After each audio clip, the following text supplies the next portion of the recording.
Hello YouTube. Okay, so today I went to Nicola Bulley's Inquest. It was the first day, the Monday. I just wanted to come on here, and I'm not going to do a huge long video because it's quite late now. But I do want to just go through my notes, and I've picked out a few key points really that I just want to start with for this video.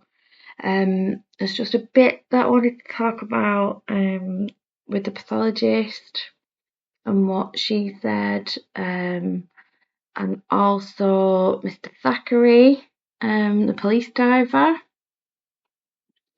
and Professor Michael Tipton, who I thought was really good. So I'm just going to touch on a few points there. I've written so many now. It's like 17 A5 pages of notes. I just didn't stop all day, and I've just this minute sat down and gone through them all. It's just too much to talk about in one video. There's just no way I could go over all that, and really I've not had a chance to sit down and process it all because there's so much.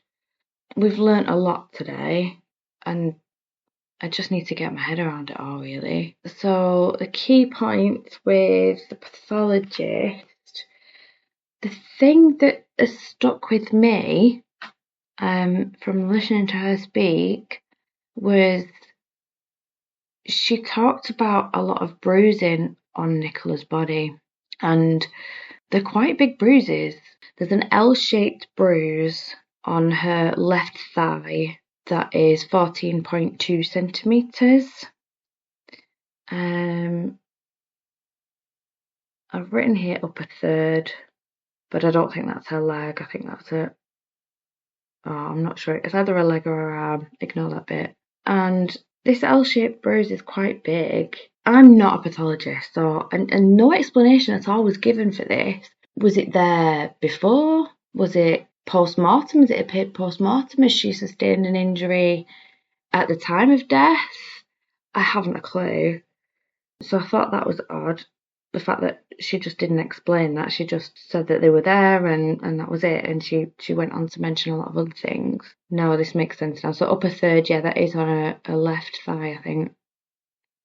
And then on her right arm, there's another bruise, 14 by 14 centimetres, which is another quite big bruise. It's at the back and the front of her upper arm, the middle third. That's what I've written. Yeah, there was just that. I don't know. What do you think about that? I just have no idea.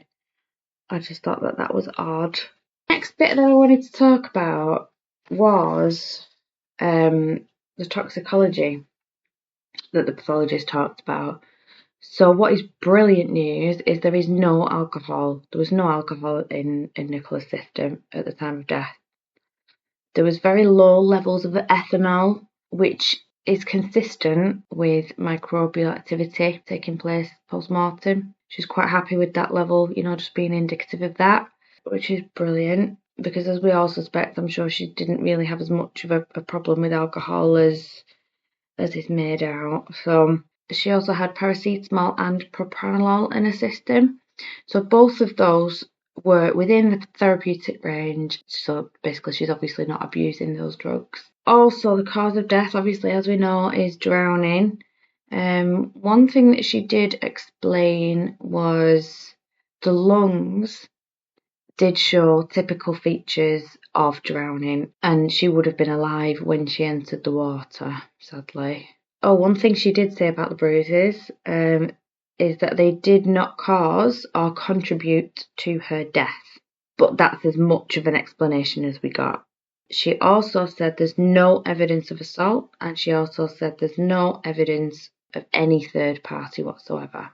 I mean, it's all right to say, yes, there's no evidence of it, but it doesn't mean that it didn't happen. I mean, if someone was to come along and just jump out of a bush and push her in, then there's not going to be any evidence of that, is there? Footprints maybe, but that's all gone now, isn't it? So the next thing that I wanted to talk about was PC Thackeray, Matthew David Thackeray.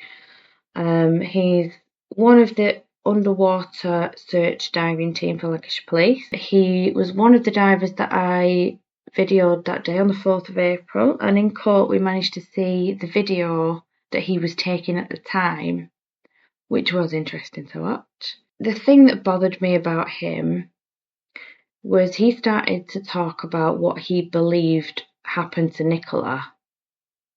Now, he's a police diver that searched there on the day and didn't find her. He's a police diver. I just don't see how his experience would qualify him to talk about whether she's floated down or not, because he said he believes that she's fallen in and she's floated down. He also said that the cold water shock would cause her muscles to seize.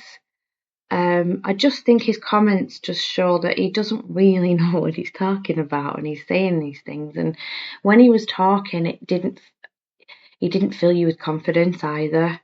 When he was saying all of that, it just really annoyed me. I sat there with the face on because I was just really annoyed. His opinion to me about what's happened to Nicola is completely irrelevant, because the lady that came on afterwards, I've just written down Wilkins as a name, I can't remember her name, but she was the lady that has the experience. She's also a police diver. She said the job that she did was similar to PC Thackeray.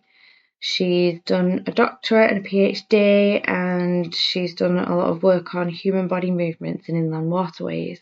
She was actually asked, does she disagree with anything that PC Thackeray had said? But she said she doesn't disagree with what they said about things in their areas. So she didn't say she disagreed with them, but she did disagree with them, because she just went on to contradict what PC Thackeray had said. So the human body movements in inland waterways, she did a lot of work on that, and she talked about the buoyancy of Nicola's body and whether she'd move downstream or not. She did say that she would be buoyant until the air comes out of her clothing, and then she would have sunk, which is basically what we've been saying this whole time. PC Thackeray, I was just really annoyed because he was sort of talking about how the river on the bend where she fell in would have been, in front of the bench, would have been a metre per second. I just can't see the water going. It doesn't go that fast. I've been a few times and the water does not go that fast on that particular bit. And so him saying that, I was just, I don't know about anybody else that was there, but I was fuming. Yeah, so that's that. Yeah, he was sort of saying things like, if she'd fallen in here, there's nothing to grab, and it's around about, is it 400 metres, something like that? He said that he believes that she's floated down, caught in the flow, and it's only at 40 metres down from the bench where it is the first area where she could climb out. But he's saying all of that whilst he's also said, well, the cold water shock would have made her muscles seize, and she would have drowned. But I just really, really disliked listening to him, unfortunately. I think him giving his opinion on what happened to Nicola was not right. And I'm really gutted that Peter Falding was not there giving evidence, because he's also police. Well, he's not a police diver, is he? But he's also, he's got a search team, and his search was a brilliant search. And I just feel like he could have given a much better description of what was under the water with his side scan sonar. We'd have images of the riverbed, but as it was, PC Thackeray, he just sort of said, yeah, there's a few trees in the deep part where the bench is, and then he just sort of explained a little bit going down with the video as well. So Professor Michael Tipton, I really enjoyed listening to this man. He was very good. He's actually a world expert in cold water immersion, and he went into quite a lot of detail about what happens when a person drowns, which it was difficult to listen to, because it's basically describing the end of Nicola's life, isn't it? And it's hard to hear.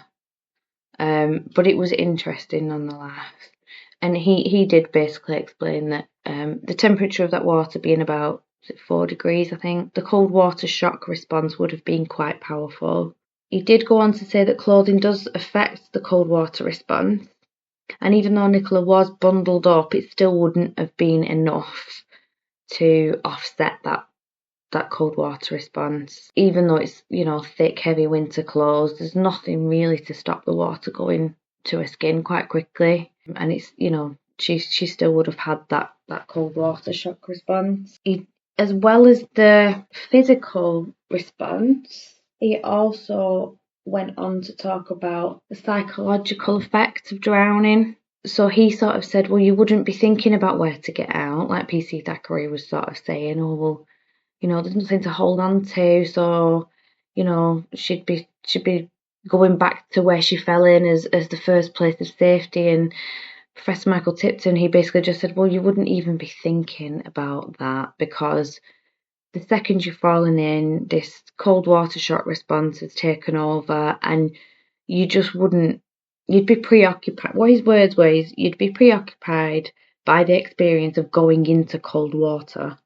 You wouldn't even be, thinking, well, where can I get out? You'd just be dealing with the moment. And he did go on to say that it is a painfully cold experience. And then he also went on to describe in quite great detail, really, the fact that you would lose consciousness really quite quickly. I mean, she could have lost consciousness in a few seconds, and at the very most, she would have been conscious for about 30 seconds. About 25 seconds of consciousness at the very most. And he did also explain that not all of that consciousness would be useful. So you'd sort of be semi-conscious, you wouldn't be able to do anything, but you'd be semi-conscious, and then you would be unconscious.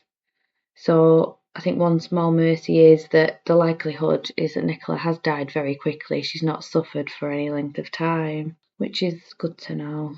So yeah, those really are basically all the points that I wanted to talk about today, because I'm really tired. I've been up so long and it's really late now. So I'm going to go and get in bed. And what I need to do is go through all my notes properly, because I've not even had time to sit and think and go through them and process what we've learned. There's so much about the witnesses as well that I want to talk about. Penny and Roger. Now he's not Ron, he's Roger. And there's a lot of different witnesses that actually saw Nicola. So I do want to sit down and really go through my notes with that, and I'll come back and talk about that as well. So if there are any questions that you've got, I'm happy to answer them. Just leave them in the comments and I'll do my best to reply, or I'll come on again and we'll talk about some stuff. But yeah, I will be back with the rest of today. It's probably going to be Thursday now by the time that I can record anything else, because I've got work for the next 2 days until 9 p.m. So, but I will be at the inquest tomorrow.